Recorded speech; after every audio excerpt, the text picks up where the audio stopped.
नमस्कार स्टूडेंट। आज की आपकी इस क्लास में आप सभी का स्वागत है। अभी अपन अभिक्रिया एंथैल्पी के प्रकार को पढ़ रहे हैं। तो इसमें अपन ने कुछ जो दो तीन है ना जो पॉइंट थे या जो प्रकार थे वो अपन ने पढ़ लिए थे। आज है अपन कणीकरण की एंथैल्पी। मतलब कि जो मॉलिक्यूल होता है उसमें जितने भी बंध होते हैं उन बंध को तोड़ करके परमाणु प्राप्त करते हैं। तो उसके लिए जितनी ऊष्मा की आवश्यकता होती है उसी को ही अपन कणीकरण की एंथैल्पी या अणुभंजन की एंथैल्पी कहते हैं। तो इसमें अपन परिभाषा लिखेंगे। गैसीय अवस्था में गैसीय अवस्था में गैसीय अवस्था में एक मोल गैसीय अवस्था में एक मोल अणु से एक मोल अणु से एक मोल अणु से परमाणु प्राप्त एक मोल अणु से परमाणु प्राप्त करने के लिए परमाणु प्राप्त करने के लिए प्राप्त करने के लिए आवश्यक ऊष्मा की मात्रा आवश्यक ऊष्मा की मात्रा आवश्यक ऊष्मा की मात्रा को कणीकरण की एंथैल्पी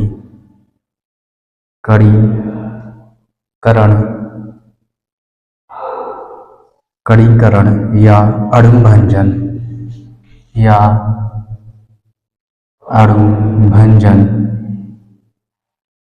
अणुभंजन की एंथैल्पी कहते हैं।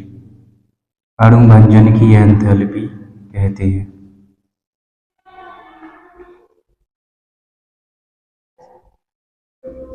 अणुभंजन की एंथैल्पी कहते हैं। ठीक है, कोई मॉलिक्यूल है उसके सारे बंध जब अपन तोड़ देंगे है ना तो उससे क्या हो जाएगा, सारे परमाणु अलग हो जाते हैं, यानी परमाणु प्राप्त हो जाते हैं। तो जितनी उस है ना अपन को ऊर्जा की आवश्यकता होती है उसी को ही अपन कणीकरण की ऊर्जा या एंथैल्पी ऑफ एटोमाइजेशन या फिर अणुभंजन की एंथैल्पी कहते हैं। इसके बाद अगली है इसमें ऊर्ध्वपातन एंथैल्पी। अगली है ऊर्ध्वपातन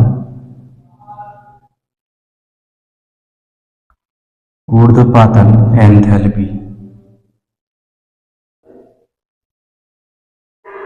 ऊर्ध्वपातन एंथैल्पी या जिसको सब्लिमेशन एंथैल्पी कहते हैं, एंथैल्पी ऑफ सब्लिमेशन, इसको बोलते हैं अपन सब्लिमेशन।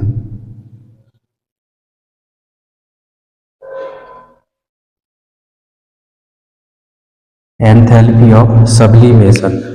तो सब्लिमेशन या ऊर्ध्वपातन वह प्रक्रिया होती है जिसमें जो ठोस होते हैं वो बिना द्रव में बदले सीधे गैस में परिवर्तित हो जाते हैं, तो वो कहलाते हैं ऊर्ध्वपातन। ये प्रक्रिया कहलाती है ऊर्ध्वपातन।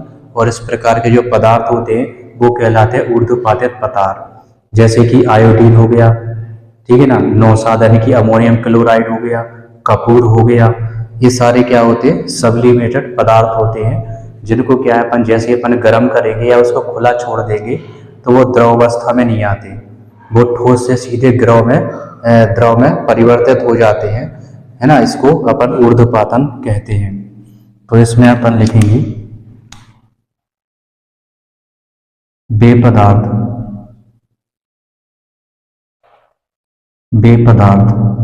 जो ठोस से बिना द्रव में बदले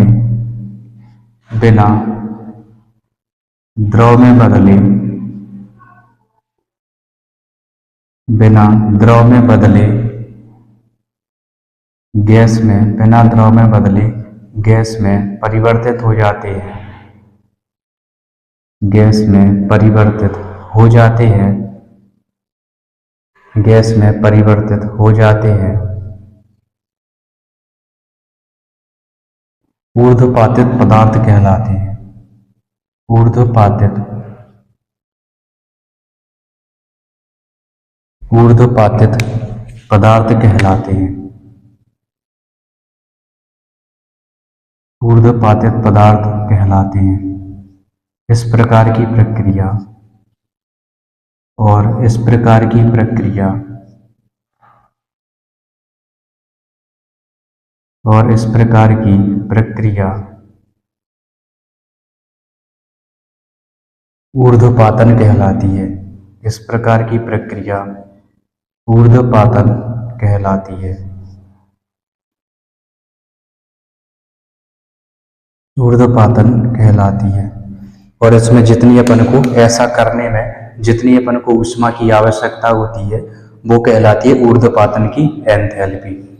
ठीक है ना। तो ऐसा करने में या एक मोल ऊर्ध्वपातित पदार्थ के ऊर्ध्वपातन के लिए या अपन लिख सकते हैं एक मोल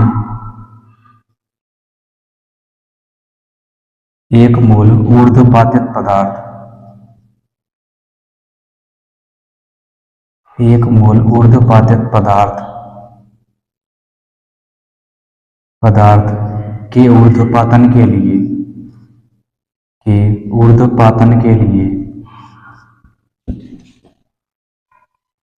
के ऊर्ध्वपातन के लिए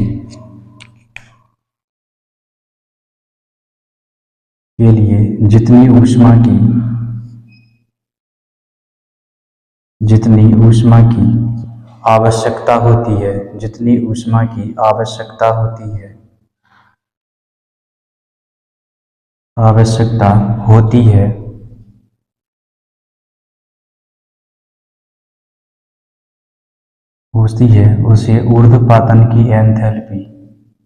उसे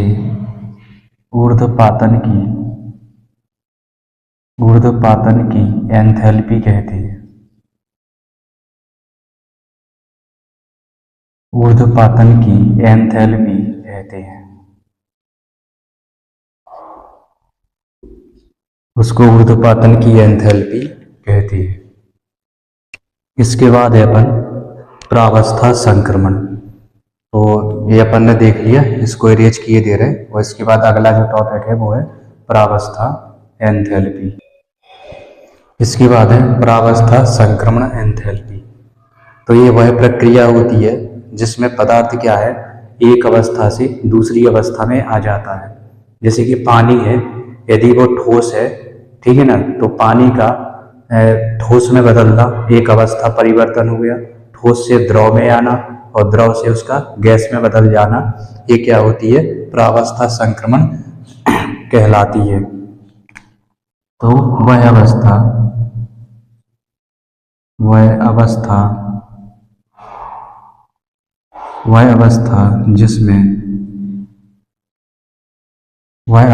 जिसमें पदार्थ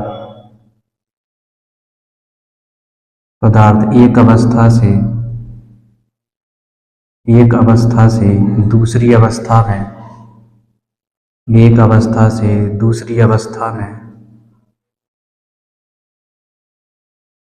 दूसरी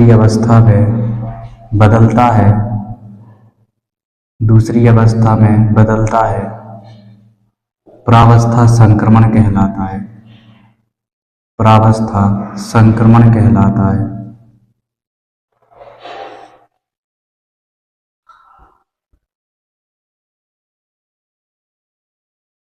प्रावस्था संक्रमण कहलाता है।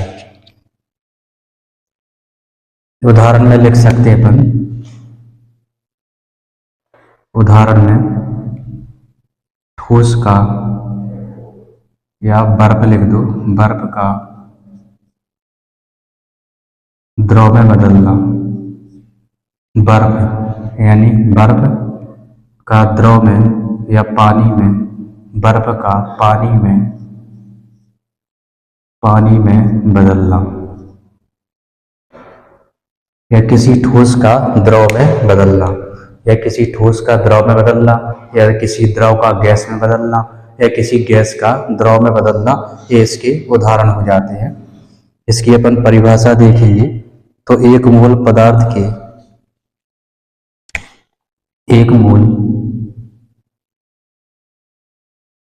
एक मूल पदार्थ के अवस्था संक्रमण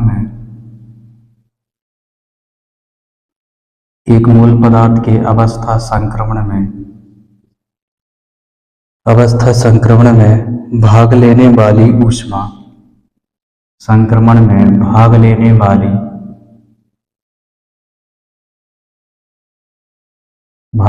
वाली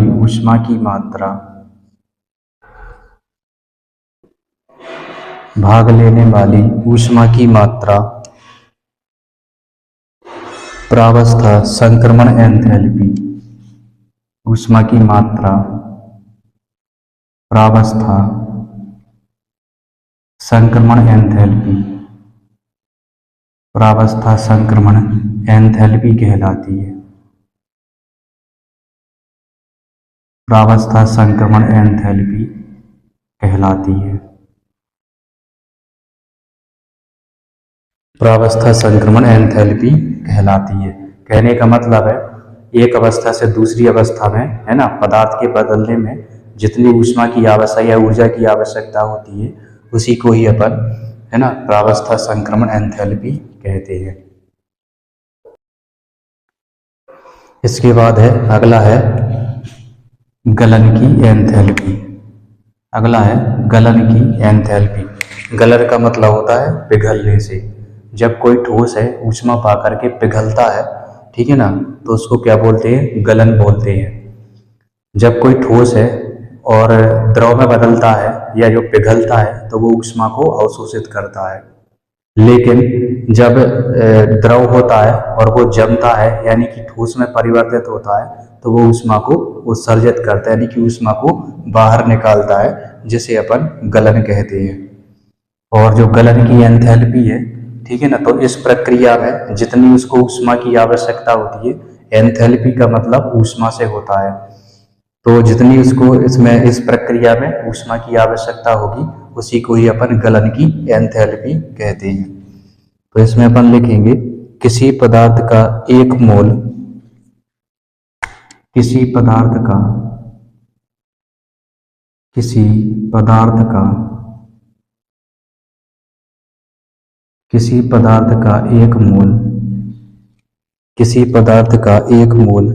जब ठोस अवस्था से द्रव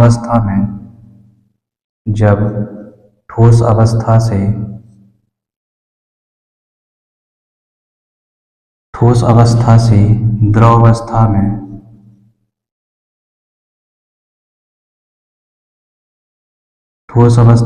द्रव अवस्था में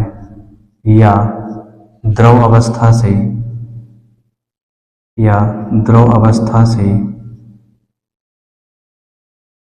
ठोस अवस्था में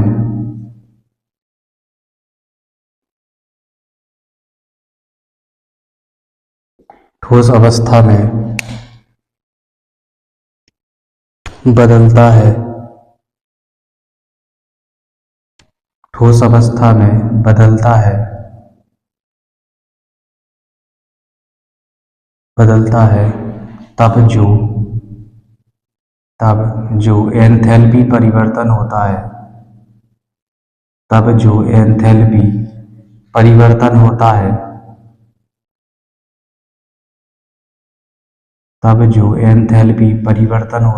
है, उसे ही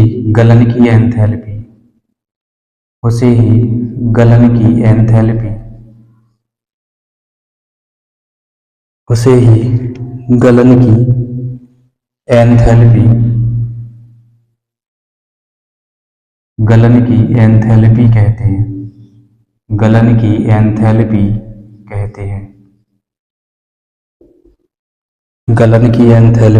कहते हैं। उदाहरण देखें अपन, है ना, तो H2O का अपन उदाहरण लेंगे। इसमें एक वायुमंडलीय दाब पर यानी कि 180 एम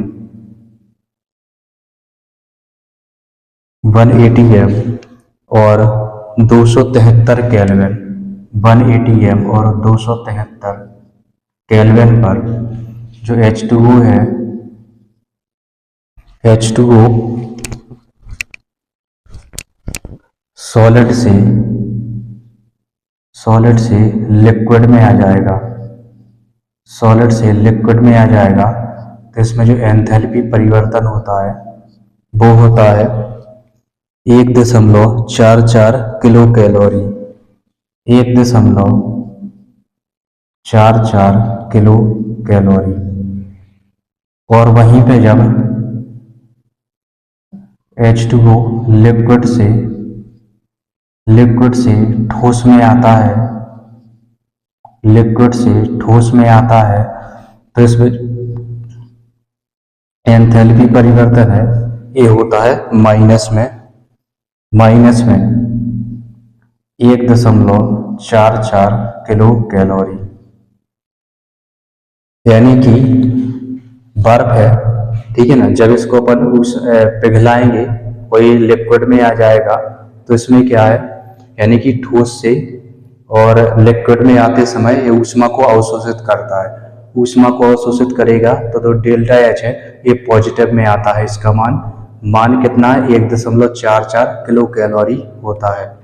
वहीं पे जब पानी यानी कि लिक्विड में होता है और इसको अपन ठोस में बदलते हैं यानी कि बर्फ में बदलते हैं तो इसमें क्या है, ऊष्मा बाहर निकलती है, जो इसकी जो गर्मी होती है, जो टेम्परेचर या जो है ना ऊष्मा होती है बाहर निकलती है, ठीक है ना। तो इसलिए इस पे ये नेगेटिव होता है, डेल्टा एच का मान इसमें क्या होता है, नेगेटिव होता है, इसमें बाहर निकलती है तो ये एक्सोथर्मिक यानी कि ऊष्माक्षेपीय अभिक्रिया है। और इसमें ऊष्मा क्या है, अवशोषित होती है ना, तो ये एंडोथर्मिक यानी कि ऊष्माशोषी अभिक्रिया हो जाती है। तो इस तरीके से इसमें है ना डेल्टा एच में परिवर्तन होता है। प्लस का मतलब है कि अवशोषित कर रहा है ऊष्मा और माइनस का मतलब है कि ऊष्मा क्या है, बाहर निकल रही है, ठीक है। तो इस तरीके से एक गलन की एंथैल्पी होती है।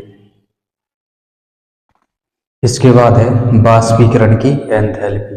बाष्पीकरण का मतलब होता है किसी द्रव का गैस अवस्था में बदलना, ये बाष्पीकरण कहलाता है। तो इसमें अपन लिखेंगे किसी पदार्थ का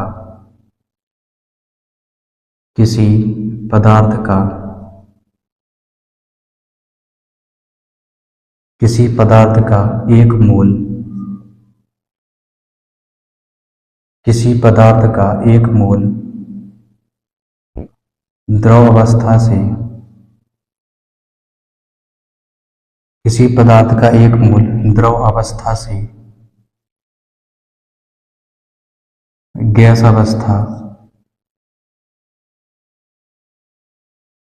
अवस्था में तथा गैस अवस्था से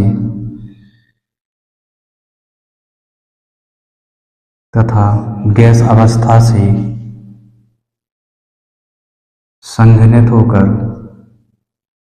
गैस अवस्था से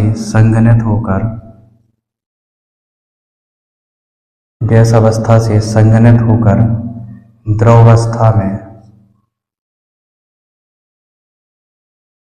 अवस्था में परिवर्तित होने पर, द्रव अवस्था में परिवर्तित होने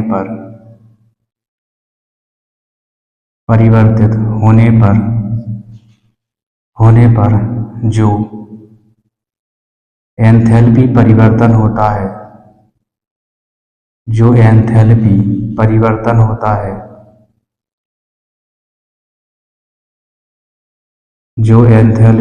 परिवर्तन होता है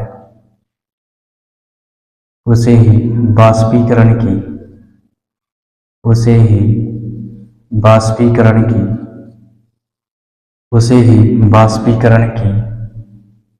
एंथैल्पी कहते हैं।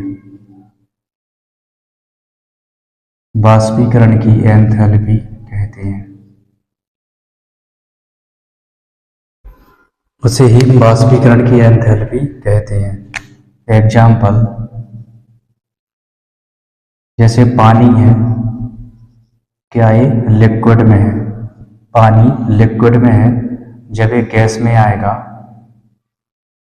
जब ये गैस में आता है, ठीक है ना, तो इसमें जो डेल्टा एच परिवर्तन होता है वो होता है प्लस में 10.5 किलो कैलोरी।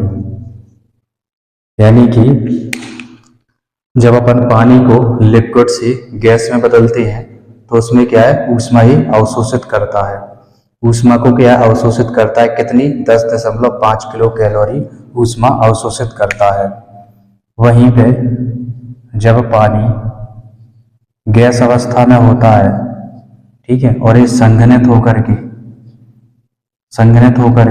द्रव में बदलता है, संघनित होकर के द्रव में बदलता है, तो इसमें जो डेल्टा एच परिवर्तन यानी कि एंथैल्पी परिवर्तन है, ये माइनस में 10.5 किलो कैलोरी होता है। डेल्टा एच जो परिवर्तन है -10.5 किलो कैलोरी होता है, यानी कि इसमें क्या है, ऊष्मा उत्सर्जित होती है। इसमें क्या होता है, ऊष्मा उत्सर्जित होती है। इसमें ऊष्मा उत्सर्जित होती है तो माइनस, और इसमें है ना अवशोषित होती है तो प्लस में आ जाता है, यानी कि डेल्टा एच पॉजिटिव और डेल्टा एच नेगेटिव हो जाता है। तो इस तरीके से ये होती है बाष्पीकरण की एंथैल्पी। इसके बाद है आयनन एंथैल्पी। इसके बाद जो नेक्स्ट है वो है अपनी आयनन एंथैल्पी। इसके बाद अगला है आयनन एंथैल्पी, एंथैल्पी ऑफ आयोनाइजेशन। कोई मॉलिक्यूल है ना, उसका आयनन करने के लिए या उसको आयन में बदलने की जो प्रक्रिया है वो आयनन कहलाती है। तो इसमें अपन लिखेंगे किसी पदार्थ के या किसी विद्युत अपघट्ट या एक मोल विद्युत अपघट्ट के, एक मोल विद्युत अपघट्ट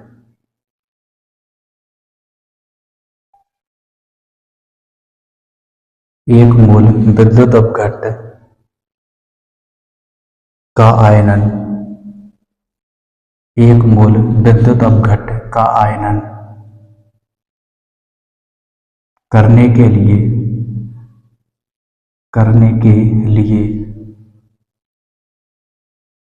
लिए ऊष्मा की आवश्यक मात्रा, करने के लिए ऊष्मा की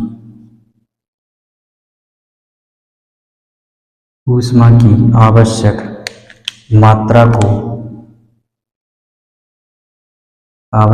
मात्रा को आयनन एंथैल्पी कहते हैं। आयनन एंथैल्पी कहते हैं। आयनन एंथैल्पी कहते हैं। एग्जाम्पल में देखेंगे NaCl है। NaCl को आयनित करने के लिए यानी कि Na+ और Cl- में तोड़ने के लिए जितनी ऊष्मा की आवश्यकता होती है उसी को ही अपन आयनन एंथैल्पी कहते हैं। विद्युत अपघट्ट है, सोडियम क्लोराइड है विद्युत अपघट्ट, और ये दोनों क्या होते हैं, ये आयन है। इस विद्युत अपघट्ट यानी कि सोडियम क्लोराइड को, ठीक है ना, इसको आयनों में बदलने के लिए जितनी ऊष्मा की अपन को आवश्यकता होती है उसी को ही अपन आयनन एंथैल्पी कहते हैं। इसके बाद अगली है विलयन की एंथैल्पी। इसके बाद है विलयन की एंथैल्पी। जब एक मोल पदार्थ की जब एक मोल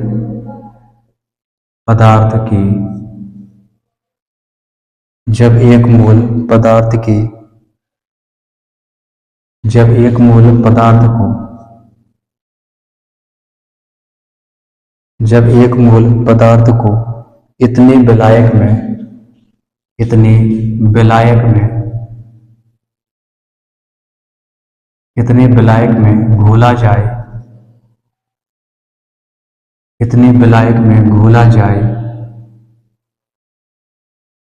घोला जाए कि उसके अणुओं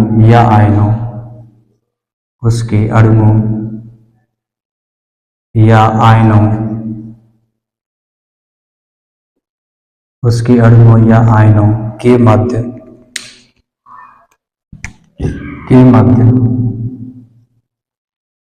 अन्योन्य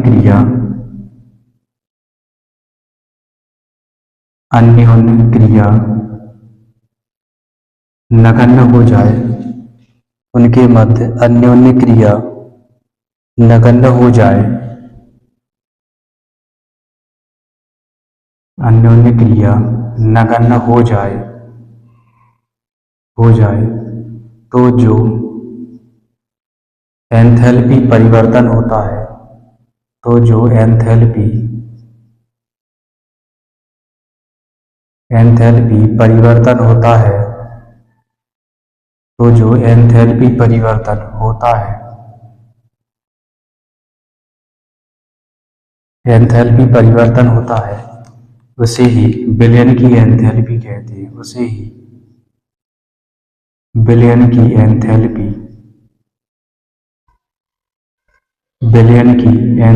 कहते हैं।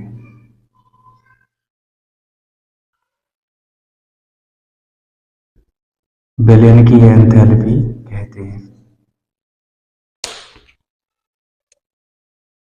क्या करना है, किसी पदार्थ है, कोई सा भी पदार्थ लेना है और उसको विलायक, जैसे कि पानी में अपन को घोलना है और तब तक घोलना है जब तक कि उनके अणुओं के भी जो है ना, जो अन्योन्य क्रिया है, ठीक है ना, वो बिल्कुल नगण्य ना हो जाए, है ना। तो इतनी प्रक्रिया में जितनी भी ऊष्मा की अपन को आवश्यकता होती है, तो उसको अपन विलयन की एंथैल्पी कहते हैं।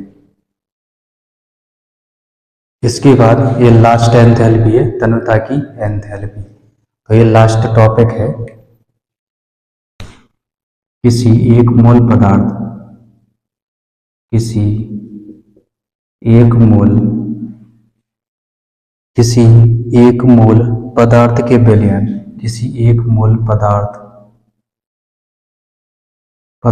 के विलयन, किसी एक मोल पदार्थ के विलयन को दी गई सांद्रता, विलयन को दी गई सांद्रता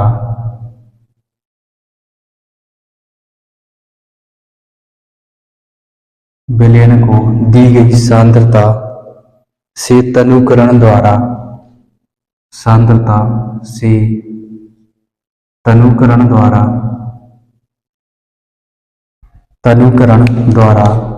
कम सांद्रता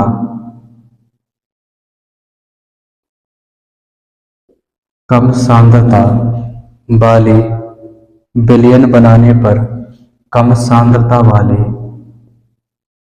विलयन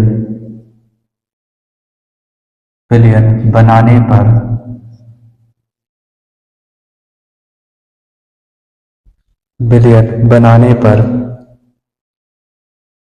ऊष्मा की जो मात्रा भाग लेती है, बनाने पर ऊष्मा की जो मात्रा भाग लेती है,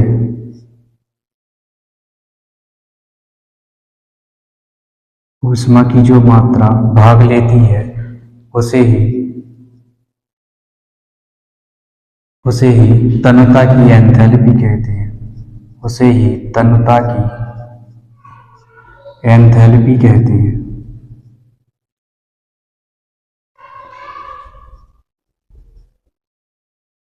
तन्यता की एंथैल्पी कहते हैं।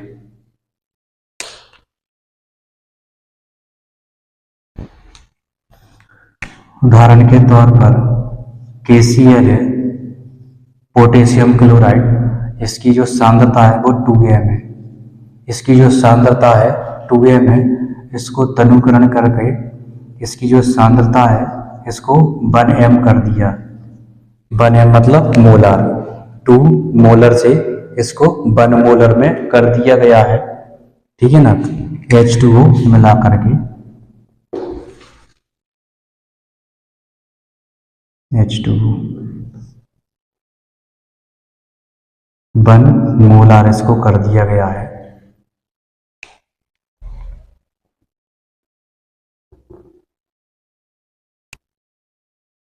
तो इसमें जो डेल्टा एच यानी कि जो एंथैल्पी परिवर्तन होता है, उसको जो एंथैल्पी परिवर्तन होता है,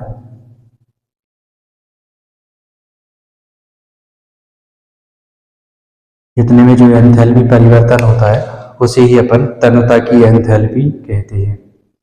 तो इस तरीके से ये तन्यता की एंथैल्पी अपन ने पढ़ी। ठीक है, इस वाले चैप्टर में जो एंथैल्पी है ये बहुत सारी प्रकार की थी।